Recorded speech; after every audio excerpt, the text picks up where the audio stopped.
یکم محرم سن 23 ہجری یوم شہادت سیدنا عمر فاروق رضی اللہ عنہ۔ واقعہ فیل کے 13 سال بعد آپ کی ولادت باسعادت مکہ المکرمہ میں ہوئی۔ 9ویں پشت میں حضرت عمر رضی اللہ عنہ کا شجرہ نسب رسول اللہ صلی اللہ علیہ وسلم سے جا ملتا ہے۔ نبوت کے 6 سال 33 سال کی عمر میں آپ نے اسلام قبول کیا۔ آپ کے اسلام لانے کا واقعہ تاریخ اسلام کا اہم ترین واقعہ ہے، بلکہ اہم ترین موڑ ہے۔ ہو سکتا ہے کوئی کافر اعتراض کرے کہ اب مسلمان تو اعتراض نہیں کر سکتا، اس کو تو حق ہے ہی نہیں، وہ اللہ رسول کے حکموں کا پابند ہے، وہ اپنی عقل کو قرآن و حدیث کے تابع کرتا ہے۔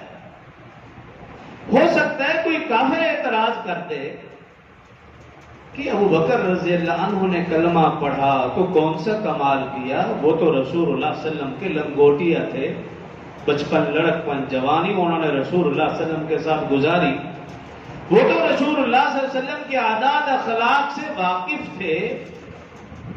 اگر انہوں نے کلمہ پڑھ لیا تو کون سا کمال ہے۔ ہو سکتا ہے کوئی کافر اعتراض کرے، ہو سکتا ہے یہ بھی کوئی اعتراض کرے کہ اگر ان کی زوجہ محترمہ نے حضرت خدیجہ الکبریٰ رضی اللہ عنہا نے کلمہ پڑھا تو کون سا کمال ہے، وہ تو ان کی بیوی تھی، زوجہ تھی، آپ کے اخلاق سے، آپ کی عادات سے، فضائل سے، آپ کی خیر و برکات سے واقف تھی، کلمہ پڑھا تو کون سا کمال ہے۔ ہو سکتا ہے کوئی اعتراض کر دے کہ علی اور مرتضیٰ رضی اللہ عنہ بچے تھے، رسول اللہ صلی اللہ علیہ وسلم کی زیر کفالت تھے، زیر تربیت تھے، رسول اللہ صلی اللہ علیہ وسلم کی عادات اخلاق فضائل سے واقف تھے، اگر انہوں نے بچپن میں رسول اللہ صلی اللہ علیہ وسلم کے زیر کفالت زیر تربیت ہوتے ہوئے کلمہ پڑھا تو کون سا کمال ہے۔ لیکن کوئی کافر سیدنا عمر رضی اللہ عنہ کے متعلق یہ بھی نہیں کہہ سکتا، یہ جملہ کوئی کافر بھی نہیں کہہ سکتا، اس لیے کہ سیدنا عمر رضی اللہ عنہ اسلام سے قبل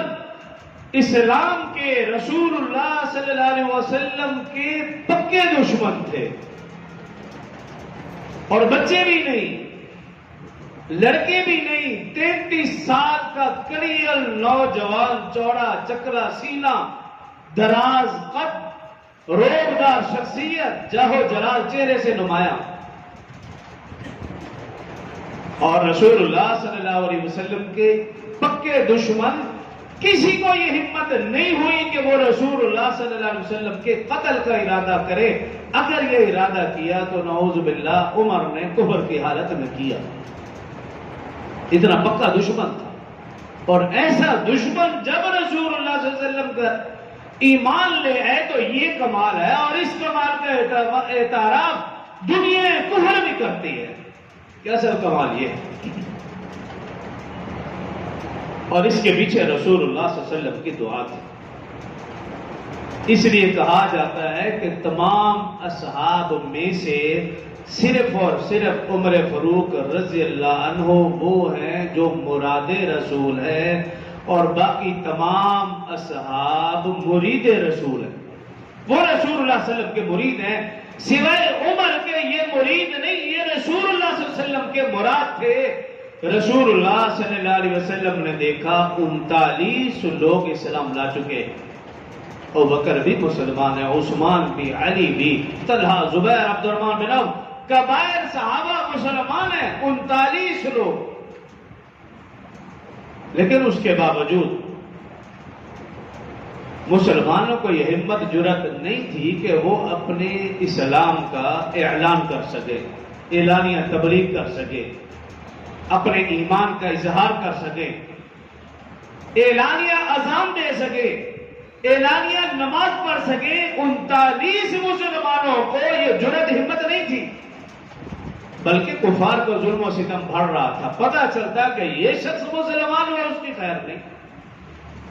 خواہ وہ ابوبکر ہو، ان پر بھی ظلم و ستم کی انتہا کر دی، عثمان غنی ہو، ظلم و ستم کی انتہا کر دی۔ جو بھی شخص مسلمان ہوتا، ابو ذر غفاری ہو، حضرت مقداد رضی اللہ عنہ، یہ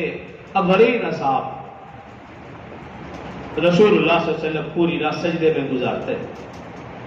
دعا فرماتے اللہم اعز الاسلام عمر بن الخطاب او عمر بن ہشام، رات کو دعا مانگتے رہے پوری رات سجدے میں، یا اللہ تو اسلام کو عزت دے، اسلام کو تقویت دے، عمر بن خطاب کے ذریعے سے یا عمر بن ہشام یعنی ابو جہل کے ذریعے سے۔ یہ دو لوگ ایسے تھے اس وقت جن کا کفر میں مقام مرتبہ تھا، عرب میں مقام مرتبہ تھا، جاہ و جلال تھا۔ تو رسول اللہ صلی اللہ علیہ وآلہ وسلم نے یہ دعا فرمائی، یہ دعا تو قبول ہوئی، اور پھر اللہ رب العزت نے حضرت جبریل کے ذریعے سے فرمایا تھا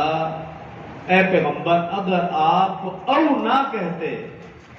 یہ کہتے کہ دونوں کو اسلام کے ذریعے عزت دے، تو اللہ رب العزت فرما رہے کہ میں دونوں کو اسلام کی دعوت دیتا، اسلام قبول کر لیتے، دونوں کو اسلام کے ذریعے سے عزت اور تقویت ملتی، چونکہ رسول اللہ صلی اللہ علیہ وسلم کی دعا یہی تھی اللہم اعز الاسلام عمر بن خطاب او عمر بن ہشام، اے اللہ اسلام کو عزت دے عمر بن خطاب کے ذریعے سے یا عمر بن ہشام ابو جہل کے ذریعے سے۔ تو رسول اللہ صلی اللہ علیہ وسلم نے یہ دعا فرمائی۔